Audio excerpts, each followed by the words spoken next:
할렐루야. 오늘 봉독한 이 느헤미야는 총 13장으로 구성되어 있습니다. 크게 전반부와 후반부로 나누어지는데, 이 전반부는 1장부터 7장까지 성벽 재건 시기라 구분이 되고, 후반부는 8장부터 13장 끝장까지 심령 재건 시기입니다. 이스라엘은 바벨론에서 3차에 걸쳐 포로 귀환이 이루어지는데, 1차 때 주동하여 온 사람이 스룹바벨입니다. 스룹바벨이 이스라엘을 이끌고 와서 이제 제2성전을 건축하는데, 그 이 성전을 스룹바벨 총독이 주도해서 지었다 그래서 스룹바벨 성전이라고 부릅니다. 그러나 2차, 3차 포로 기간이 일어날 때까지 예루살렘 성벽과 성문은 불탄 채로 방치되어 있었습니다. 제3차 포로 귀환의 책임자였던 총독 느헤미야는 끈질긴 원수들의 방해 공작에도 불구하고 단 52일 만에 예루살렘 성벽을 재건합니다. 그러나 이스라엘 성벽이 재건 공사를 마쳤지만 성벽 재건 후에 이 백성들의 긴장이 풀리면서 내부적으로는 이 허탈감과 영적 갈급함이 밀려왔습니다. 결국 이스라엘은 학사 에스라에게 하나님의 율법책을 가져오기를 청하였고, 수문 앞 광장에 모여 하나님의 말씀을 듣는 중에 이 폭발적인 부흥이 일어났습니다. 지난주 이 미스바 대부흥운동의 여명기가 블레셋에게 빼앗겼던 이 법궤가 돌아온 이후 몇 년이요? 20년이나 걸렸다고 그랬는데, 이 수문 앞 광장의 부흥은 주전 586년 예루살렘 성벽이 무너지며 이스라엘이 멸망한 이후 주전 444년 6월 25일에 예루살렘 성벽이 재건되고 수문 앞 광장에서 대대적인 부흥이 일어나기까지 약 142년이란 긴 세월이 필요했습니다. 지난주에 이어 저는 이 본문을 중심으로 어떻게 수문 앞 광장에서 이런 전무후무한 부흥이 일어났는지를 살펴보며 코로나 이후 우리 교회와 한국 교회에도 이런 부흥이 일어나기를 소망합니다. 첫 번째, 이 수문 앞 광장의 부흥은 말씀에 순종할 때 일어났습니다. 본문 1절에 이스라엘 자손이 자기들의 성읍에 거주하였더니 7째 달에 이르러 모든 백성이 일제히 수문 앞 광장에 모였다는 구절이 나옵니다. 이스라엘 자손이 자기들의 성읍에 거주하였더니라는 말은 이스라엘이 예루살렘에 모여 성벽을 준공한 이후에 각자 고향으로 돌아가 이제 살고 있었다는 말입니다. 첫 번째, 그런데 언제 다시 이스라엘이 예루살렘으로 모입니까? 7째 달에 이르러 모든 백성이 일제히 수문 앞 광장에 모였습니다. 이 7째 달에 이르러라는 말은 7월 초하루를 뜻합니다. 본문 2절에 나오는데요. 7째 달 초하루에 제사장 에스라가 율법책을 가지고 했습니다. 그런데 이스라엘에게 7째 달 초하루는 어떤 날입니까? 이스라엘 종교력에 의하면 나팔절에 해당합니다. 레위기 23장 24절입니다. 이스라엘 자손에게 말하여 이르라. 7째 달 곧 그 달 첫날은 너희에게 쉬는 날이 될지니 이는 나팔을 불어 기념할 날이요 성회라고 그랬습니다. 이스라엘에게 7월은 매우 중요한 달입니다. 7월 달이 중요한 달인데 첫 번째 날이 뭐라고요? 나팔절이고요. 또 열흘 후에 대속제일, 그리고 보름 후에 일주일간 이어지는 초막절 절기가 있습니다. 그런데 7월이 이스라엘에게 중요한 이유가 한 가지 더 있는데, 민간력으로 7월은 이스라엘은 1월 달이라고 간주하고 우리로 하면 새해입니다. 그래서 이스라엘은 나팔절을 로시 하샤나, 한 해의 머리, 해의 머리라 이렇게 해서 우리로 하면 신년입니다. 그래서 올해도 2022년 이 나팔절이 9월 25일입니다. 요 9월 25일로 이스라엘은 1월 1일, 우리나라로는 새해 1월 1일이 되는 것입니다. 불행히도 이스라엘은 바벨론 포로기는 말할 것도 없고 포로 귀환을 한 후에도 이 나팔절을 지키지 못했습니다. 그런데 이제 이스라엘은 하나님의 말씀에 기록된 대로 나팔절을 지키기 위해서 모여들기 시작했습니다. 다시 1절입니다. 이스라엘 자손이 자기들의 성읍에 거주하였더니 7째 달에 이르러 모든 백성이 일제히 수문 앞 광장에 모여 학사 에스라에게 여호와께서 이스라엘에게 명령하신 모세의 율법책을 가져오기를 청했다고 말합니다. 이스라엘이 자기 성읍에 거주하고 있다가 이 성전이 있는 예루살렘 수문 앞까지 오려면 당시 도로 사정이 좋지 않던 시대에 하던 일을 중단하고 예루살렘까지 진보다리를 싸서 올라와야 했을 것입니다. 이런 사정 때문에 이제까지 이스라엘은 절기를 제대로 지키지 못했습니다. 그런데 이스라엘이 성전과 이 성벽을 재건하고 나자 이제 우리가 이렇게 살아서는 안 되겠다 하는 분위기가 형성되면서 말씀대로 절기를 지키기로 한 것입니다. 그렇습니다. 부흥은 언제 일어나느냐? 자기 희생을 불사하고 힘들어도 말씀에 순종하여 절기를 지킬 때 일어납니다. 그래서 성경은 순종이 제사보다도 낫다고 했던 것입니다. 코로나가 터지면서 많은 기업체에서 재택근무를 시행했습니다.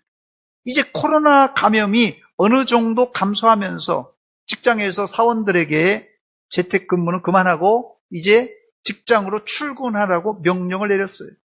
그런데 일부 직원들 중에는 계속 나는 재택근무하겠다고 고집을 부리는 사람들이 있어서 골칫거리라는 기사를 제가 인터넷에서 읽어본 적이 있습니다.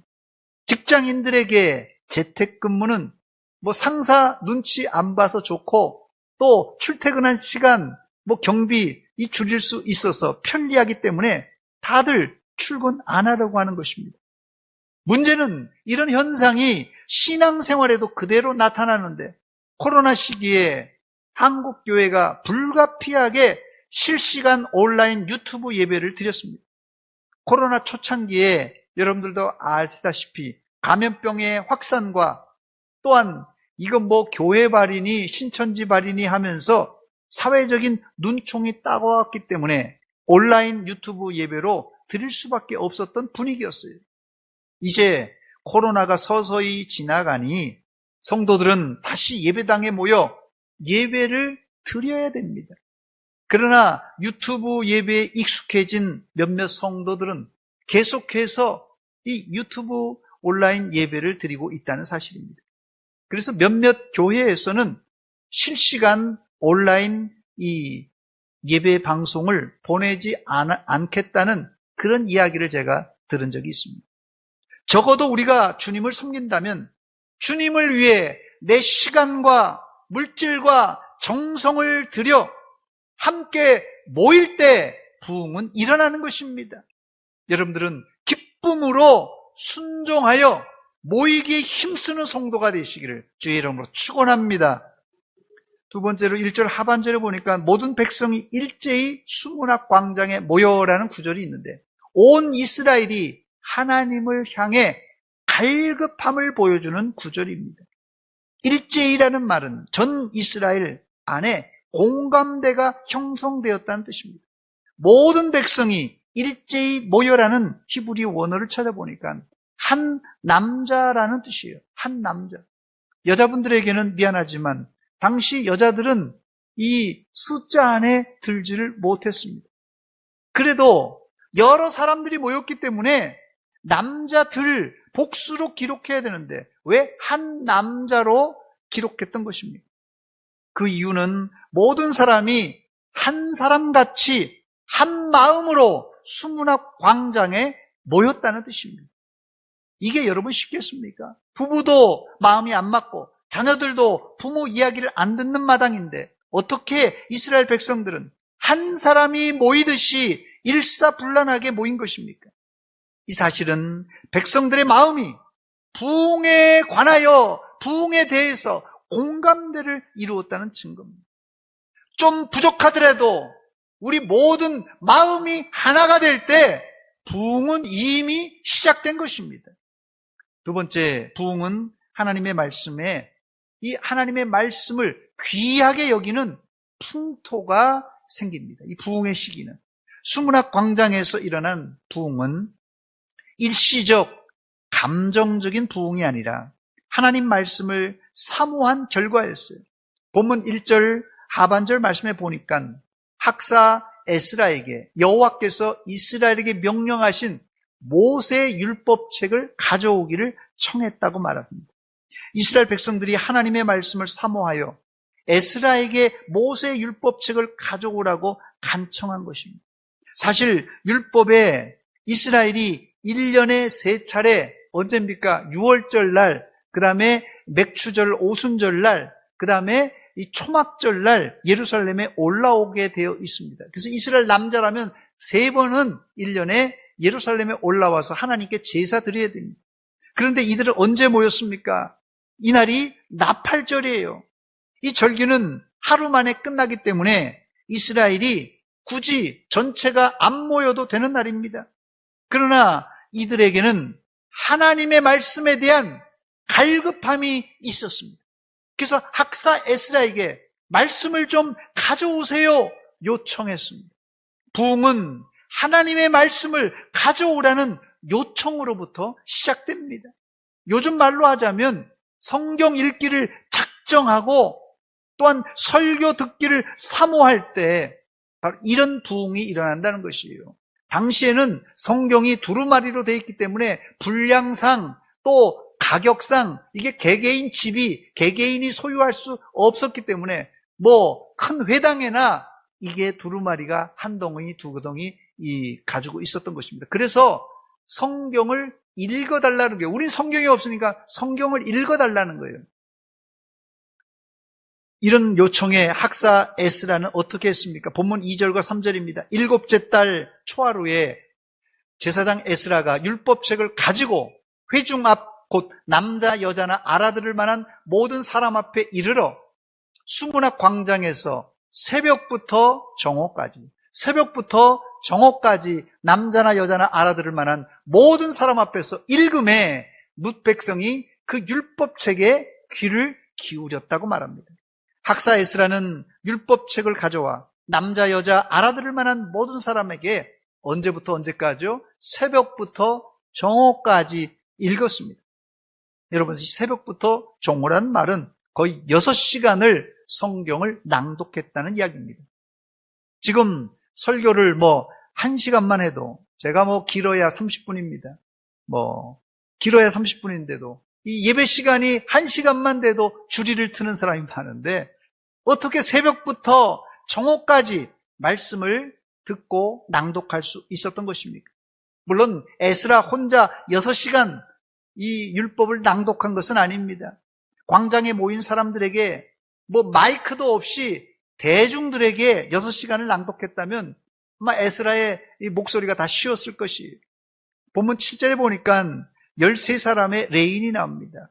이들은 에스라와 교대로 백성들을 가르쳤습니다. 본문 7절에 보니까 예수아와 바니와 세레바와 야민과 악굽과 사부대와 호디야와 마아세야와 그리다와 아사랴와 요사밧과 하난과 블라야와 레이 사람들은 하면서 여기 13사람의 이름이 여기 기록되어 있는데 레이 사람들이 백성들에게 율법을 잘 풀어주어서 깨닫게 했다 그랬어요. 말씀을 깨닫게 했다고 말합니다.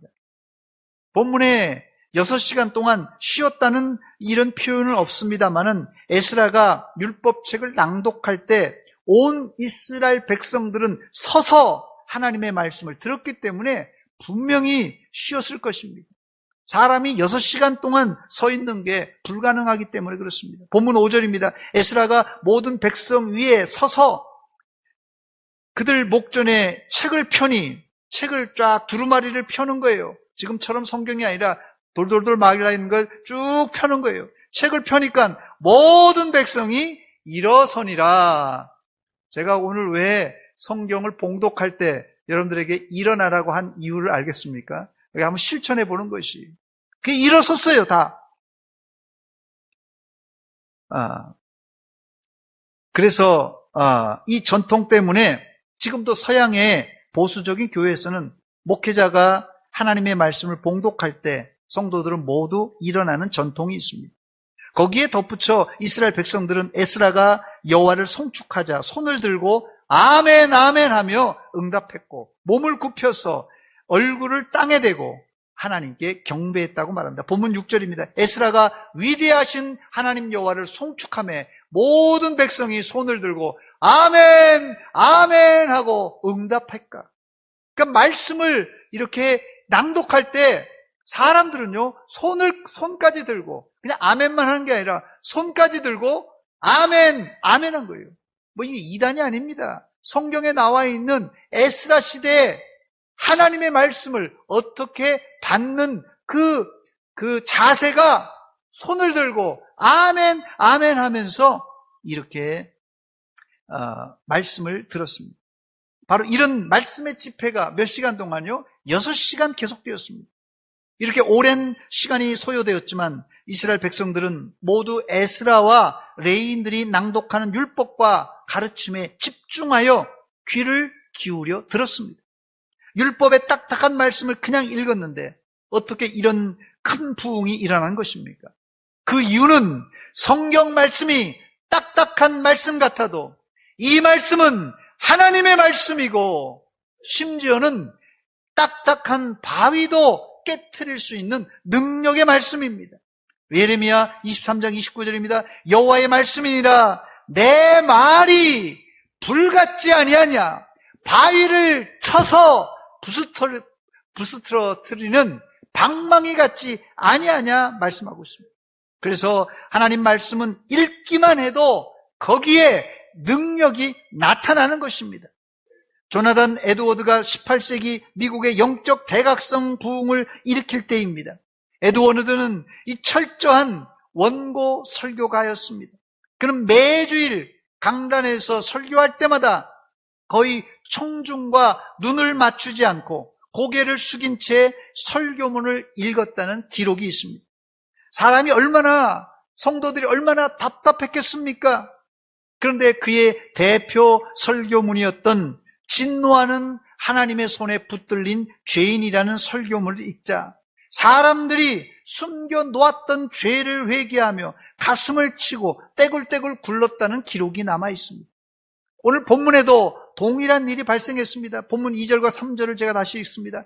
7째 달 초하루에 제사장 에스라가 율법책을 가지고 회중 앞 곧 남자나 여자나 알아들을 만한 모든 사람 앞에 이르러 수문학 광장에서 새벽부터 정오까지 남자나 여자나 알아들을 만한 모든 사람 앞에서 읽음에 뭇 백성이 그 율법책에 귀를 기울였는데 결과가 어떻다고요? 본문 9절에 나옵니다. 백성이 율법의 말씀을 듣고 다 우는지라 그랬어요. 에스라는 율법을 읽기만 했는데 어떻게 이런 큰 울음이 터져나온 것입니까? 그 이유는 이것이 하나님의 말씀이기 때문이고 더 나아가 뭇 백성이 율법책에 귀를 기울여 들었기 때문입니다. 설교가가 원고를 읽어도 성도들이 하나님이 지금 나에게 들려주시는 하나님의 말씀으로 듣고 귀를 기울이면 지금도 수문 앞 광장의 부흥, 조나단 에드워드가 일으켰던 미국 대각성 운동이 우리 시대에도 저는 일어날 줄 믿습니다. 세례 요한과 예수님의 설교는 간단했어요. 회개하라 천국이 가까웠느니라 했어요. 요나 선지자가 니느웨 성에 외쳤던 설교는 딱 5마디였습니다. 40일이 지나면 니느웨가 무너지리라. 40일이 지나면 니느웨가 무너지리라. 다른 말도 안 했어요. 다행히 이 말을 니느웨 사람들이 듣고 회개했는데 심지어 짐승들도 밥을 안 먹고 굶겨 금식했다는 기록이 남아 있습니다. 에드워드가 했던 진노하는 하나님의 손에 붙들린 죄인이라는 설교, 그 설교가 아직도 남아 있습니다. 제가 그 설교를 오래된 영어라서 해독하기가 어려운데요. 그 설교를 좀 한번 읽어보니까 이런 설교를 듣고 어떻게 지적인 미국 사람들이 그 설교를 듣고 떼굴떼굴 굴렀을까 의문이 들 정도예요. 조나단 에드워드가 성령에 붙잡힌 하나님의 종이라는 것은 의심할 여지가 없는 분입니다. 그러나 그의 설교를 들었던 사람들도 그 설교를 하나님의 말씀으로 인정하고 회개함으로 영적 대각성 운동이 바로 불같이 일어났던 것입니다. 기독교는 말씀의 종교요, 책의 종교입니다. 본장에 율법이라는 단어가 총 6번 나오는데 1절, 2절, 3절, 8절, 14절, 18절에 이 율법책이라는 단어가 나오고 5절에는 책이라는 단어가 2번 반복해서 나옵니다. 즉 본문에만 책이란 말이 총 8번 나옵니다. 목사로서 안타까운 것은 성경책이 지금도 하나님의 말씀이고 베스트셀러지만 역설적으로 제일 안 읽히는 책이 성경책이란 말이 있습니다. 올 우리 교회는 하나님을 사랑하고 하나님의 말씀을 사랑하는 마음으로 지금 성경을 필사하고 있습니다. 성경을 쓸 때, 한 절 한 절 쓸 때, 한 단어 한 단어 쓸 때 여러분들에게 주시는 성령의 감동을 체험하시고 부흥의 주인공들이 다 되시기를 주의 이름으로 축원합니다. 세 번째, 수문학 광장의 부흥의 특징은 모두가 하나님 말씀에 반응했다는 사실입니다. 지난 주일날 오후에 5시에 이 청소년부 주관으로 찬양 집회가 있었습니다. 중학교 1학년, 2학년, 3학년 그리고 고등학교 학생들이 이거 마스크를 쓰고 있어서 찬양을 하는 건지 안 하는 건지 영 모르겠더라고요. 우리 옛말에 여우하고는 살아도 곰하고는 못 산다는 말이 있는데 옛말처럼 하나님의 말씀에 반응하는 것이 우리가 사는 길입니다, 여러분. 온 이스라엘이 에스라의 말씀을 듣고 수문학 광장에 모여 말씀을 들을 때 그 수문학 광장이 울음바다가 되었습니다, 여러분. 본문 9절입니다. 백성이 율법의 말씀을 듣고 다 우는지라. 어떻게 이들은 하나님의 말씀을 듣고 울기 시작했던 것입니까? 그 이유는 하나님의 말씀을 깨달았기 때문에 그렇습니다. 말씀을 깨달아야 하나님의 말씀에 우리가 반응할 수가 있습니다. 우의독종이란 말처럼 소귀에 아무리 경을 읽어도 반응이 없습니다. 알아듣지 못해요.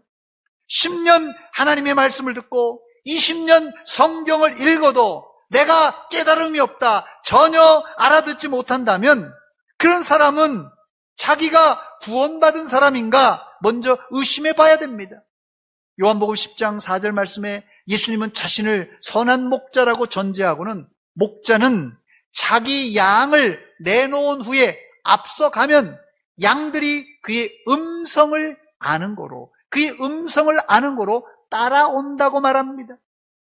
우리가 하나님의 양들이라면 반드시 하나님의 음성을 듣고 반응해야 되고 순종하여 따라가야 됩니다. 그래서 느헤미야 8장에는 깨닫다는 단어가 여러 차례 나오는데 대표적인 구절이 8절입니다. 하나님의 율법책을 낭독하고 그 뜻을 해석하여 백성들에게 그 낭독한 것을 다 깨닫게 하니 그랬어요. 여기 보니 율법책을 무조건 읽기만 하는 것이 아니라 어려운 구절은 백성들에게 뜻을 풀이해 주었다는 뜻입니다. 율법엔 어려운 구절이 있기 때문에 학사 에스라와 레위인들이 필요했던 것입니다. 이스라엘 백성들은 어려운 말씀을 풀어주자 그 어려운 것이 이제까지는 들어도 뭔 말인지 몰랐는데 그것을 풀어주자 깨닫고는 울음바다가 되었습니다. 이스라엘 백성들의 울음에는 많은 의미가 내포되어 있었을 것입니다. 먼저는 조상들이 지은 죄가 생각나 회개했을 것이고 또한 자신들이 지은 죄를 회개했을 것이고 더 나아가 현재 자신들의 딱한 처지를 보고 울었을 것입니다. 한마디로 말씀을 듣고 죄를 슬퍼하고 회개하며 눈물보가 터져 나온 것입니다. 어떤 부흥이든지 죄에 대한 슬픈 반응, 죄에 대한 통의 눈물이 있어야 건강한 부흥이 되는 것입니다. 지난주도 소개했습니다마는 1907년 평양 대부흥기에도 이런 현상이 일어났습니다. 한국 기독교 역사 271쪽을 제가 한번 천천히 읽어드리겠습니다. 길 장로의, 나중에 이제 목사님이 됩니다. 길선주 장로님이 목사가 되는데요. 길 장로의 설교가 있은 뒤 집으로 돌아갈 사람은 돌아가라고 했다. 그러나 근 600~700명이 기도하기 위해 남아 있었다. 우리와 몇몇 선교사들은 길씨와 주씨 두 사람을 위해서 특별 기도를 했다. 그들은 그들의 생활에서 회개할 것이 있었기 때문이었다. 그런데 갑자기 길씨가 일어나 자신은 형제들을 질시했을 뿐만 아니라 특히 방이량 선교사, 블레어 선교사인데요. 방이량 선교사를 극도로 미워했음을 회개한다고 하며 보기에 비참할 정도로 땅바닥에 굴렀다. 한 교인이 또 일어나 자신의 죄를 자복하기 시작하였는데 그는 음란과 증오, 특히 자기 아내를 사랑하지 못한 죄뿐만 아니라 일일이 다 기억할 수 없는 죄를 자복하였다. 그는 기도하며 스스로 억제할 수 없을 정도로 울었고 온 회중도 따라 울었다. 우리는 그 순간 살아계신 하나님 앞에 있음을 분명히 느꼈다. 이게 한국 기독교 역사 271쪽에 나오는 내용입니다. 이게 선교사가 기록한 거예요. 그래서 이 본국에다가 이 내용을 평양 대부흥운동의 이 처음 발화된 지점을 기록한 게 더 기록은 더 많습니다. 그 내용은. 부흥의 주체는 하나님이십니다.